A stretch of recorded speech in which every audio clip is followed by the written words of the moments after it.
Fluid pressure and depth. Okay, pressure and depth. We're going to do two things, that's it. We're going to calculate the pressure exerted by a fluid, and we're going to talk about how pressure varies with depth in a fluid. And you know this, right? Who swam down to like the bottom of a pool before? What do you feel? Pressure. Pressure, right? You feel pressure. I do it all day. Okay? You feel it in your ears. If you go to the bottom, you like this, and you put your blow out of your nose while you push it, you can actually, you won't feel the pressure. I know. Yeah, you can, you know, it's like a reactive pressure that you're pushing backwards. It's equalizing that. And it's the same thing as when you're on an airplane. People don't realize that. So, when you're walking around, right, you're actually in a fluid right now. You are. You're in a fluid. I know, it's crazy to think about it, but it's true. Now, you happen to be at the bottom of that fluid. Okay? We're at the bottom of the floor. We're like the ocean floor of the fluid that is air. We are. Okay, you don't realize that. We happen to know how to breathe it, but we're at the bottom, like floor of an ocean right now, of air above us. So you know what else is kind of interesting? There's always stress on you. People say, I have a lot of stress. You physically do. The weight, physically, of the air above you has a certain amount of pressure on you, literally. So there always is. Now, that pressure changes based on your height. And you notice it obviously when you're on an airplane. When you start flying, you feel your ears start to change. You feel it might pop sometimes. The pressure is decreasing when you go higher. Okay? And lower pressure there. So we have high pressure down here on the surface. Down at the bottom of the ocean, what do you think? The pressure is even higher there. It's even greater. Okay? Oh wait, so I was watching this episode of House once, and this guy was scuba diving, and then he takes the airplane, and then he starts like puking all like kind of this huge illness that they couldn't just find out because of such extreme change of altitudes and pressure. Yeah, that's usually what happens to your body when gravitational force changes, and if it's too extreme, yeah, it's called the bends. Yeah. And the bends are when you can actually get like, you can get really sick from that, you can die. Yep, you get air in your blood, exactly. Or like, remember like Jacques Cousteau, those people you learned about? The guys who used to go down to like explore the bottom of the ocean? Oh wait, different guy.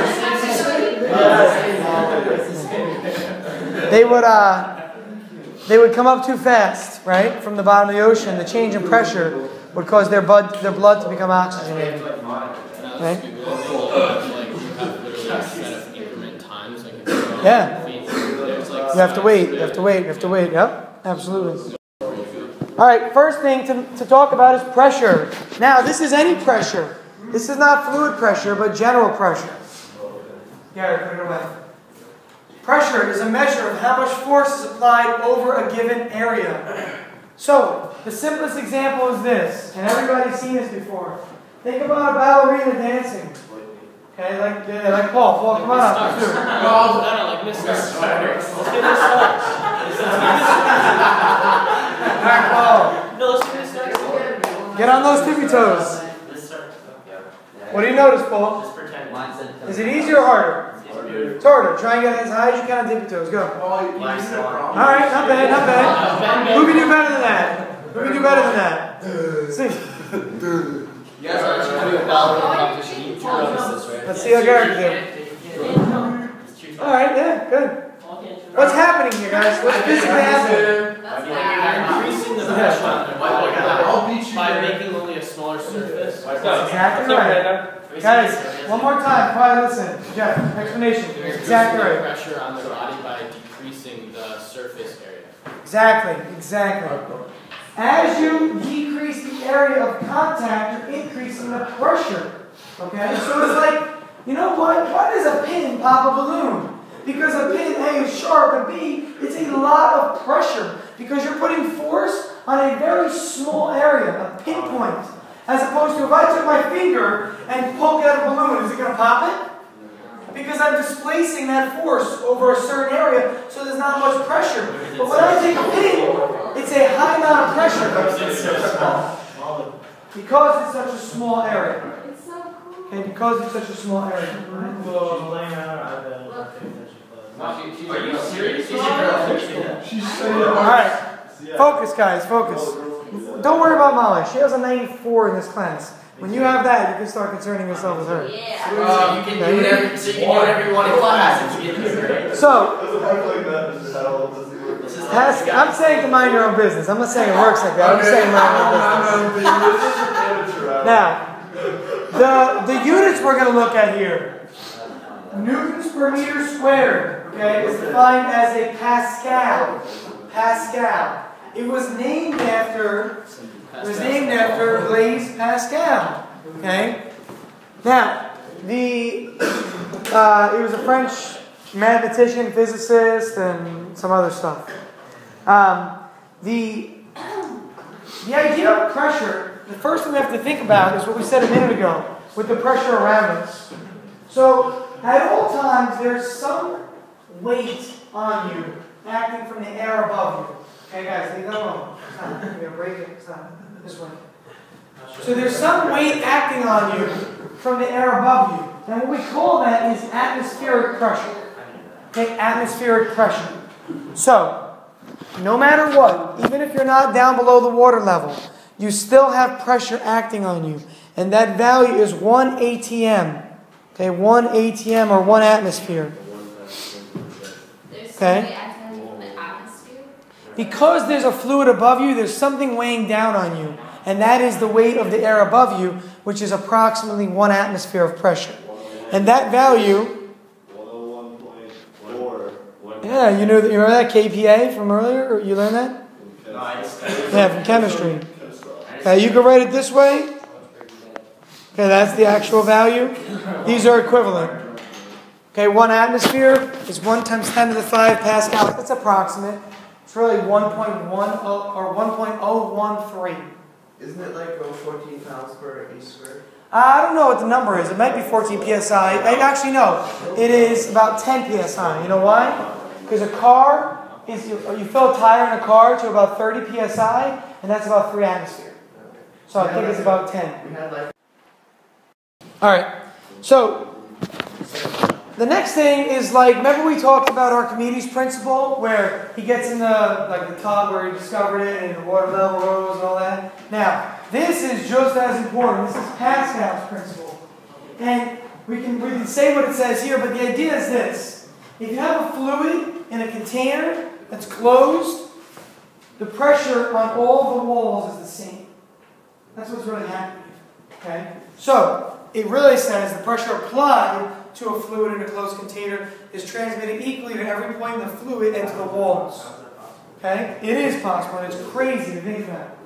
Okay? It's a closed container. So the best example of this, and I want you guys to do it tonight. I would do it here, but it's too messy, to be honest. If we had a lab, maybe that day. Take an egg. Okay? Hold the egg in your hand. Hold it the long way in this direction. Stay with me, just look up here. Hold it so it's the long way this way. Wrap your fingers around the egg completely and try and crush it. Try it. Let's try it tonight. Okay? But follow my directions again. Take an egg the long way this way. Completely wrap your hands around it. Don't push with your nails or something. Completely wrap your hands. Doesn't matter which side the big part is, as long as it's this way. Completely wrap your hands around it and then squeeze together at the same time. Try and crush it equally. Hold on. Listen. It's all Because I work out alone. In Pascal's principle, you're applying pressure to the exterior surface that's equal. Exterior. Exterior. Oh my God. Where's this guy been? And what's happening is the pressure inside the fluid is being transmitted to all of the walls equally. Okay, all of those walls equally. Another example of this. Another good example. If you look at pumping a tire. So, yeah, you're reading ahead? Hold on. So if you're pumping a tire, like your car or your bike tire, you hook up the hose and you sit there and you pump the tire, or you have one that you turn on, right? Compressor. But say you're using an old school bike pump to pump up a basketball. You start pumping the tire. How come the basketball feels like it's the same on all sides? Because the pressure is equal throughout. Think about it. A basketball wouldn't be a basketball if Pascal's principle didn't exist. If the basketball had more pressure on one spot than the other, wouldn't it be lopsided? It'd be a football. It would be like a football. Well, a football still is equal pressure, but that's just the shape, yeah.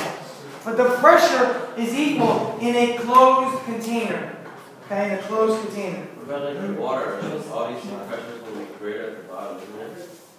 It's not a closed container. It's here. But what if it's like a can? Oh, I get that. Like an open water bottle?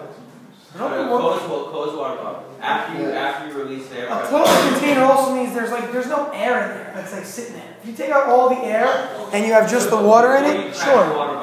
No, there's air in there. There's a little bit of air at the top. You need to remove all the air. Well, isn't there? You're talking about vacuum. Sure there is. But there's air in there. It's carbon dioxide. But there's gas. Sorry, there's gas. The fact that there's gas in there is doing. But even think about it. Take a soda bottle.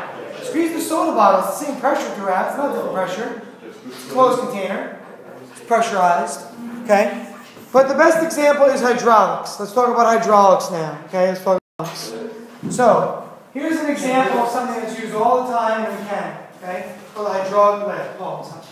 Wait, what's the thing like when you twist the water bottle and shoot the cap? Yeah, all you're doing is you're building up pressure. You're building up pressure inside of it by twisting because you're reducing the volume. And then when you release the cap, that pressure wants to shoot the volume. We've never done that class. No, of course not. I Never. feel like I've done that before.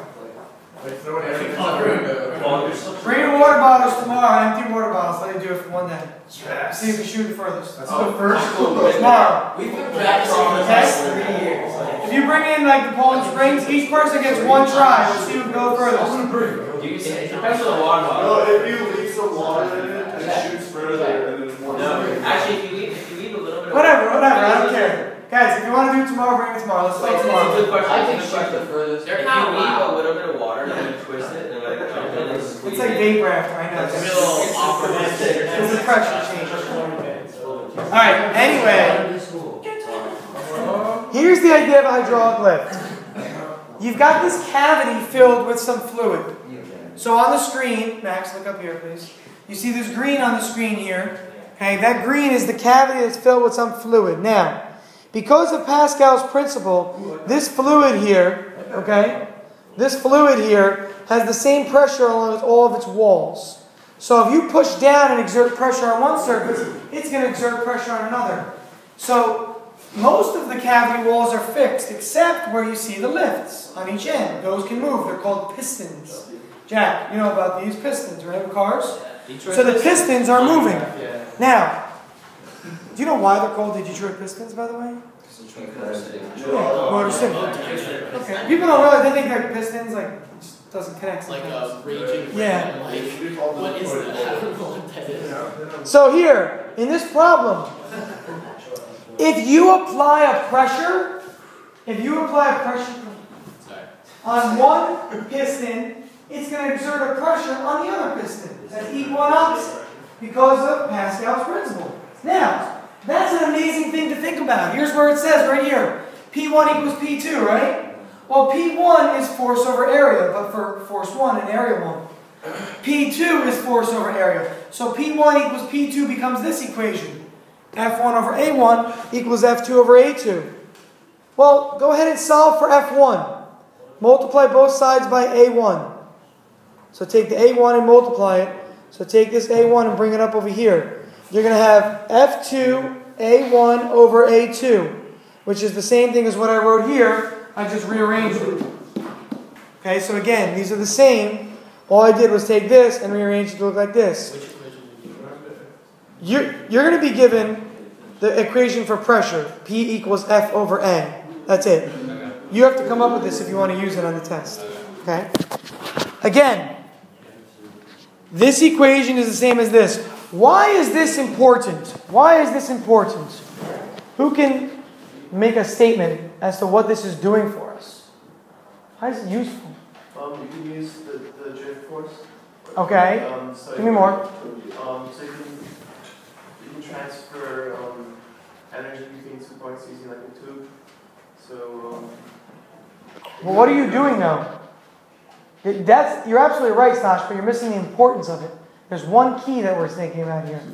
Well, I kind of have like a theory, but also have a question. It's basically kind of about my theory is that in this situation, you're pushing down, and we want to know how much we need to push up. Good. So if you need to find out how many, it will be equal. Pushing down will be equal to be pushing up. The pressure down and pressure up, good. So we need to find out how much pressure is going down. But that doesn't make sense because isn't it really easy to push down on a high? That's the key, Jeff. That's the key. And let's talk about this. Exactly what he said. It's a mechanical advantage. When you take a jack on a car and you jack up the car, you don't have to push with the weight of the car. You're pushing very lightly. And it's lifting a car. It's a mechanical advantage. Because the weight of gravity, or the force of gravity is working against you. Okay, but that's not really why. This is why, guys, right here. You're not seeing it. What is it? The surface area. The surface areas are different. Look at them. Look at this area. Look at this area. Which area is bigger? The car one. Guys, listen. Focus. Focus. Max, this way. A2 is bigger. So A1 over A2 is going to be what? A2 over A1. A1 over A2. This quantity. So it's going to be a what? What is it? Good, Cammy. A fraction. Now, that says the following. The force you need to apply, I'm literally reading this equation to you and making this translation. Ready? The force that you apply, F1, is equals a fraction of the force felt on the car. That's why. When you apply a force of, say, 50 newtons down, you're getting some crazy, much higher force on the car. That's how a jack works. So the force you apply is a fraction of the force felt on the car. The force you apply is a fraction of the force that is felt by the car or the object. That's the cool part. It's amazing to think about. All you need to do is apply some very, very little force and you get a much higher force because of Pascal's principle. There's one drawback. Can anybody guess what the drawback is? Hold on. Can anybody guess what the drawback is? Yes. How do you get back down? Sure, it comes back down. Yeah, it's got to come back up. But there's one other drawback. It's not as obvious. It's not as obvious. If the F2 is greater and the A2 is smaller, then the force won't be equal. You need to apply more force. That's a situation. That's not a drawback. What's the drawback? This is tough to see. Okay, here's what it is. This is really tough. When you apply this force, you're moving fluid. This channel over here on the right is a narrow channel. So to move, say, a little bit of fluid over here, you have to push down a long distance. That's why you ever use a jack on a car? Has anyone actually used a jack before? Okay, some of you. And for those that work on it, how many times do you have to sit there and crank it? A lot. You have to crank it a distance of maybe 10 feet by the time you're done going like this with a crank one or with an actual punch one. How far does the car actually move off the ground? Not even half a foot, right? So the mechanical advantage is that you get more force out of it, but the disadvantage or the drawback is that you have to apply that force over a longer distance.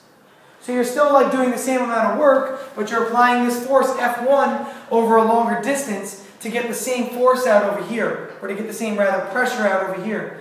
So you need to push this one piston down really far just to move this piston up a little bit. That's the drawback, okay? Fernando, and then we'll go around. If you're applying a little force, wouldn't it make more sense that the area 1 was greater than the area 2? Yeah, Say it one more time. Because you said that P1 is equal to P2. So pressures are equal, absolutely. Yeah, so if you apply lesser force, that means you would have a greater area for then more force to be equal. Just look at your equation, Fernando. I'm looking at it, but it would make sense if F1 and A1 are small and F2 and A2 are both big. No, I have the same question. Go back to the person standing on their tippy toes. There's less surface, so therefore there's more pressure. Sure. So, guys, the pressures are constant on both ends. So a big area needs a big force, just like a small area needs a small force. Ready? Watch. Watch. Ready? The pressure on my feet has been cut in half, or it has been doubled. Why? Because I'm on the other half of the area, right? So if these pressures are equal, a smaller area has to have a smaller force. So it's like if F1 was 1 and A1 was 2, and this has to be like 2 and A2 4. was 4. Exactly. There's the same fractions that are it's proportion. It is a proportion right here. Okay? How can you determine like what would cause like two things to burst? Too much pressure. You would have a sure. You have a yield point of the material and the properties. It goes into what it's made of and the shape. You have a yield value and the amount of stress that it can undergo. Yep. Because if you ever have those syringes and you put your finger on one end and then you press, and you feel like it's expanding, I was wondering. Eventually it would explode, yeah, for sure, but it has a certain limit. And there's probably like a safety mechanism in place. Max? To reiterate, the vocabulary, the green thing is fluid. Yep. So after a certain amount, like, that would become part of the pressure. Sure. So like, This chamber needs to be long enough on the right over here so that you could push down far enough to get this to lift high enough. It's made with certain specifications. This chamber is usually much longer, and this one is much shorter usually. Okay? I just pulled this out of your textbook. That's the only reason I use the side of it. Okay? Jack? Is it another drawback kind of that you have to replace the fluid a lot, the hydraulic fluid? Not like a lot, but you have to replace it. Yeah, it's costly, but at the same time, the mechanical advantage is so great that it's worth it. Yeah, but I mean, but you do have to replace it though? Yeah, I mean, you can use air compressors also, or just pressurize with air from outside, and air compressors are used mainly. They're not always like a fluid. Air is a fluid, guys. The greens could be a fluid in their air. It could be, it's just some fluid. I didn't say anything, I just said it's fluid. Air compressors are used. Hydraulic fluid. Yeah, you have hydraulic fluid also in them, yeah. why is that beneficial rather than hydraulic fluid? What's the benefit? The properties are different. If you have more density, it's less compressible. So if you have, there's no compressibility here. So if you increase the pressure here, there's no, the molecules are not going to condense when you put pressure on a liquid. That's what I was talking about, but when you have air, then it's going Yeah, the air could compress, yeah. Okay, alright. Check. It's like the same thing as like pumping up an air mattress and you're like pressing, if you have like doing it manually and you're like pressing on like the foot pump, I guess, or certain things, the air is small and that, so it takes you Yes. So you're sitting there doing this over and over again. It's analogous to that. It's analogous to that. Fernando. If you ever, what's the reason like whenever like, you open up one of these things or you look closer, then you see a lot of grease around the pistons, I guess? That's just for movement. That's all it is. It's a lubrication, yeah. Reduce friction. Less friction, less loss to heat.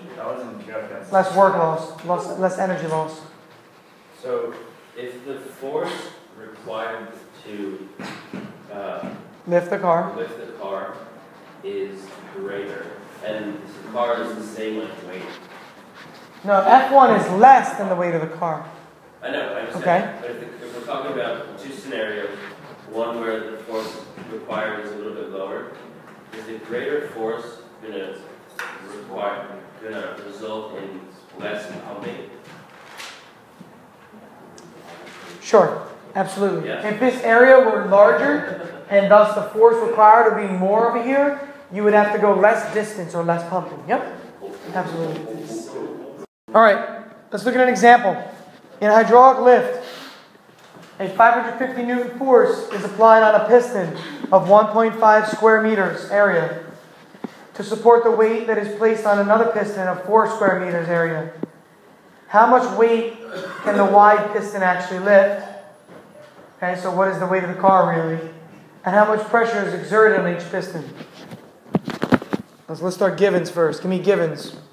Okay, we got A1, and A1 being 1.5, and F1 being 550, and A2 being 4. 4 Now, we do not care which is A1 and A2 as long as we're consistent. Just so you know that. It does not matter. We could have called the first two A2 and F2 and then called this A1 at the bottom. Okay? I personally use the smaller area to be A1 usually. But you don't always know the area. Okay? Or make a smaller force, F1.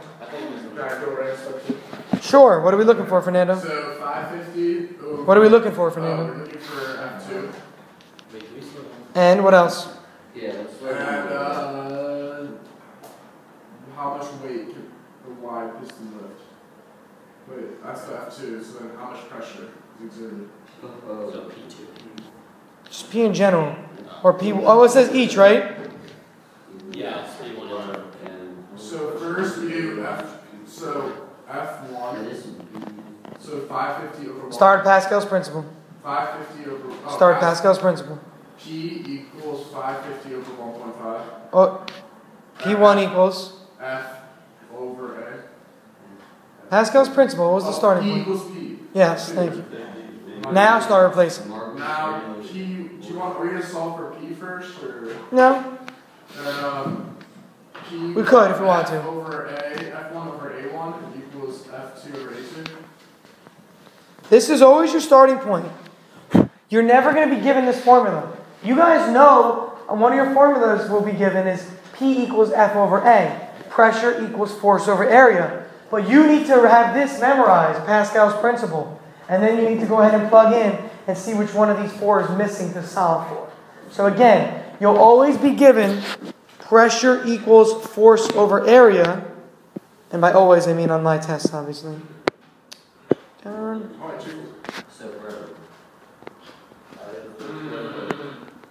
Okay? You'll be given that fact. Continue. So then you plug in, do some plugging in there. Solve. Come on. Okay, 550 over 1.5. No, solve analytically. Oh my God. Variables. Solve variables. So F1 What are we looking for here, guys? F2. It's F1, A2 over Oh, A2. A1. You're good, Molly. Wow, I see what you're saying. I said solve analytically with variables. Was that not clear? F1 over F2 equals A1 over A2. Is what you're trying to Okay. Now what should we do, Fernando? It's 550 times 4. Answer the question. Let's plug this in here. Let's plug this in here. Plug this in over here. We're going to get F2. What does F2 turn out to be? Anybody got it for me? In a second, I'm getting the calculator out. Wake up.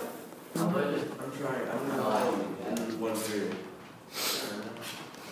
F2. It's 1,466.667. Units? Newtons. So then we can also do. Let's stop first. Let's stop. Get the rest of the class. Okay, I got it. P equals. Stop. Alright, so does this answer make sense? Raise your hand. Molly, explain to us why or why not. It makes sense because the force that you put turns into more force on the other. Exactly. The force that you applied was only a fraction of this number. You applied only 550 newtons, you got triple out. It's like a 3-time mechanical advantage. Okay? So what do you expect? You probably have to push 3 times as far as it's actually going to lift out. See that? Yeah. So the car is only going to move a third of the distance that you would. Find the pressure in both cases. Well, pressure is force over area, right? It's equal to Pressure is force over area. Find the pressure for each case. P1 and P2 are always equal, so if you Find the pressure for each. Go. Delta P? No, delta F over.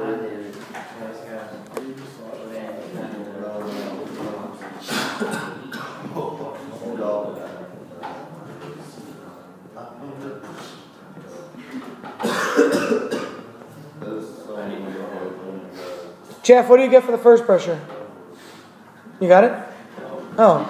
You said a minute ago you had it. I got you. I said I thought you already did it, that's why. Did you get 1,466? For the force? Yeah. Yeah, it's right there. It's alright, relax. Not listening to Australia. You know, it's actual mathematics. That was actual mathematics. It's the I got 666. actual 166. Yes. And then, isn't that the same though? Good, and that's the key. None of you noticed it. I want you to figure out your own though. If you find the P1, you're going to get 366.7 pascals. It's got to be the same for P2 because Pascal's principle, we started by saying P1 equals P2.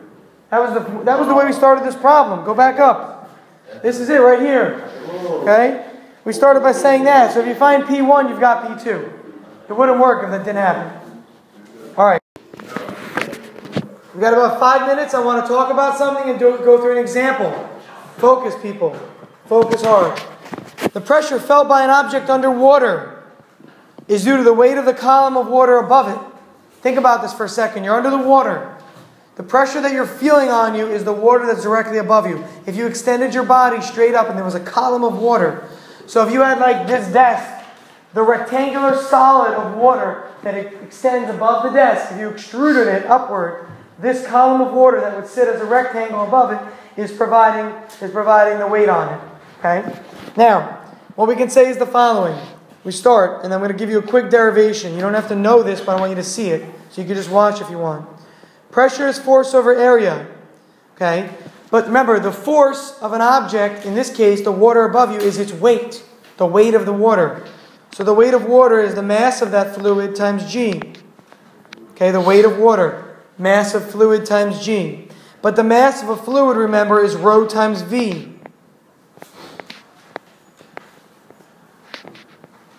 Okay?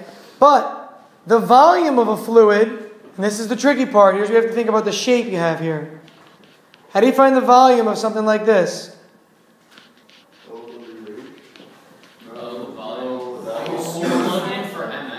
How do you find the volume of a rectangular solid? How do you find the volume of a rectangular solid? Garrett. Thank you. Length times width times height. Now, length times width is what really? Area. Area is length times width. So watch what I can do.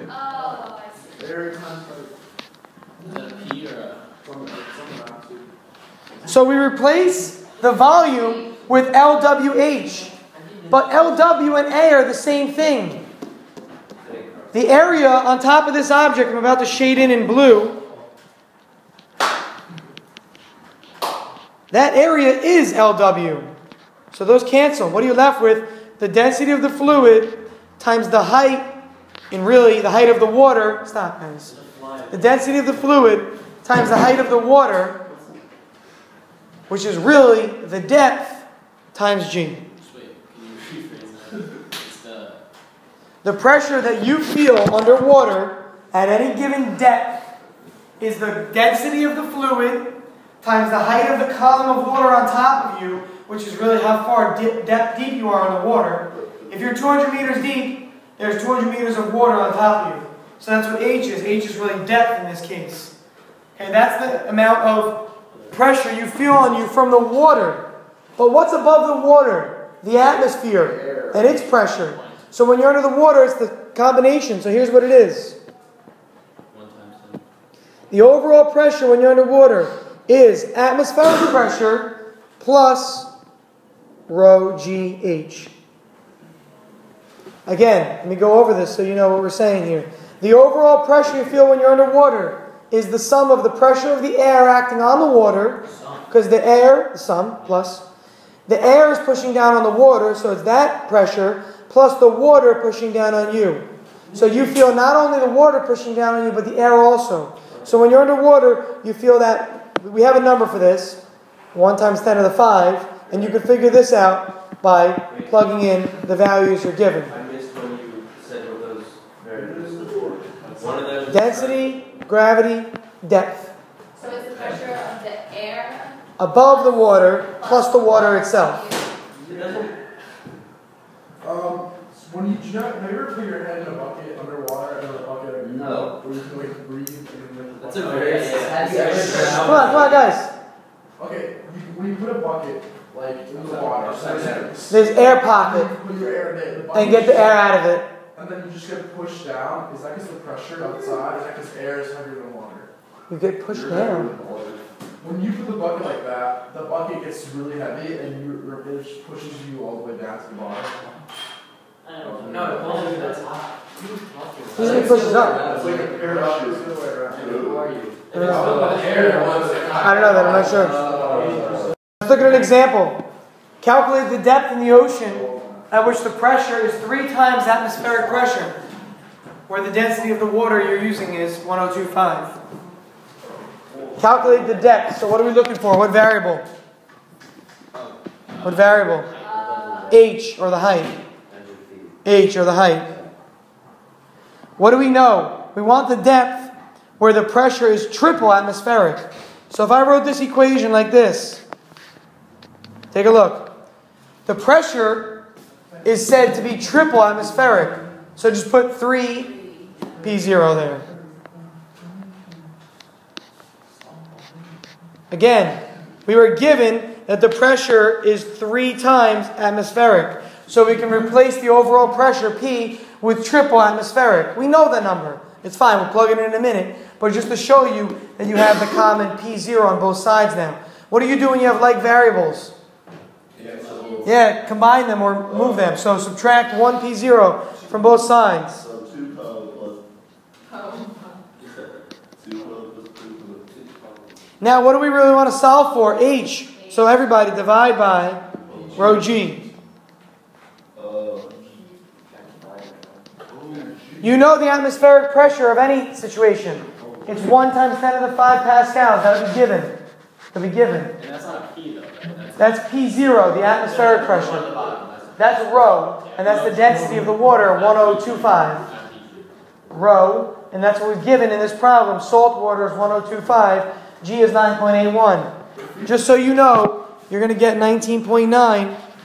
What's the atmospheric 2 times? 1 times 10 to the 5. 1 times 10 to the 5. Garrett, then Fernando.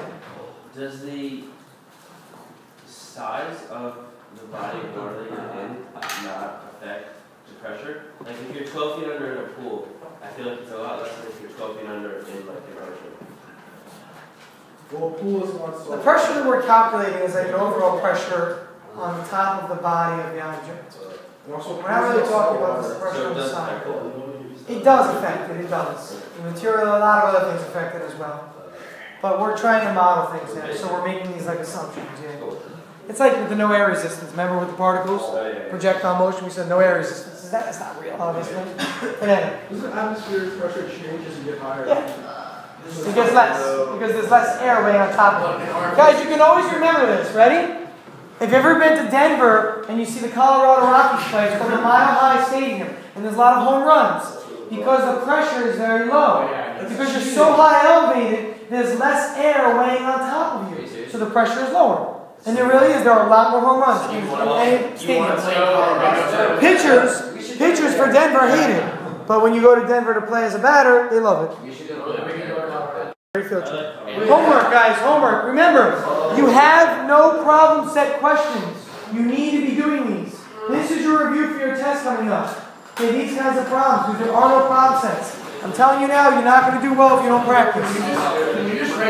Practice.